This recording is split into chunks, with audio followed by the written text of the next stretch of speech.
उन्हीं रीजंस पे चलते हैं सिकता कि आखिरकार कहाँ चूक हुई होगी। जो 5-6 बड़ी थ्योरीज निकल कर आ रही हैं, जब तक वो ग्राफिक्स आते हैं, जो एक बड़ा सवाल है, आप जो लगातार कह रहे हैं कि क्या ये ह्यूमन एरर था या टेक्नोलॉजी फेलियर था, लेकिन इस बीच ये भी सवाल है कि जो दोनों पायलट्स थे जिनकी जिम्मेदारी थी इस विमान को उड़ाना, वो काफ़ी एक्सपीरियंस थे। 82 आवर्स 1100 आवर्स फ्लाइंग दोनों की कम नहीं होती है जी।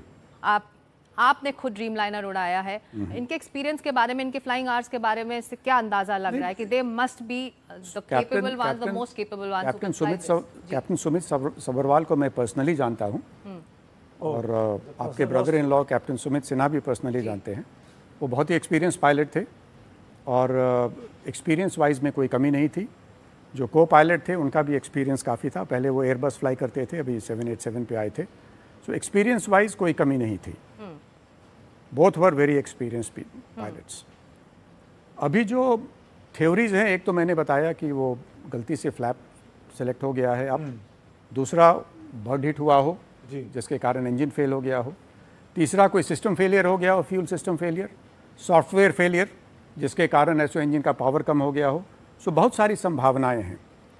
जब तक डीएफ वाकई में बहुत बड़ी चूक होगी कि आपने 40 सेकंड पहले या 10 मिनट पहले फिट टू फ्लाई का सर्टिफिकेशन लिया है जी, और 10 मिनट के भीतर मशीन है, बड़ा हादसा हो जाए। मशीन है, वो कभी भी कुछ भी ऐसो खराब हो सकता है। ये कहना सबसे सुरक्षित परिवहन का जो चीज़ मानी जाती है हवाई जहाज को मानी जाती है। जी हाँ, इनफैक्ट एक डेटा है जिसमें कि कोई एक पैसेंजर अगर 1,03,000 साल लगातार फ्लाइंग करे तब उसको एयरक्राफ्ट क्रैश में मरने की संभावना है। बिल्कुल, it's the safest mode of transportation. Right.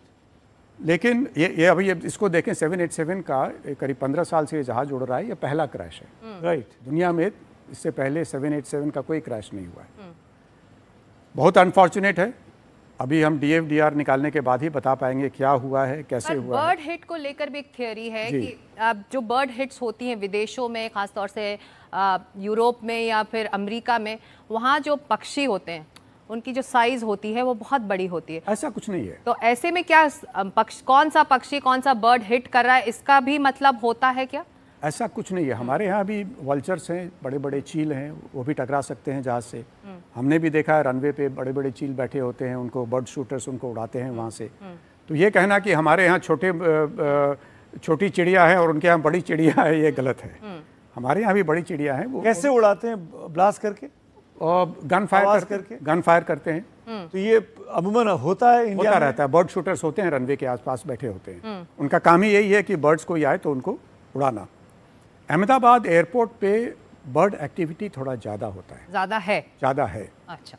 और वहाँ पे जो बर्ड देखा गया है, उस बर्ड का रंग जो है ना, वो थोड़ा रनवे से मिलता जुलता रंग है।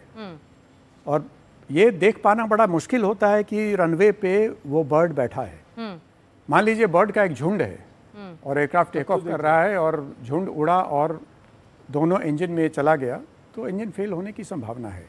बिल्कुल। तो जैसा कि कैप्टन राय सुमित कह रहे हैं कि वो जो ब्लैक बॉक्स है वो मिल गया होगा, पड़ताल जारी है, वक्त लगता है तमाम जानकारियां इसमें खंगालने में, तो इन्वेस्टिगेशंस जो हैं वो शुरू हो चुके होंगे। बिल्कुल। और कई लेवल पे इन्वेस्टिगेशन हो रहे हैं।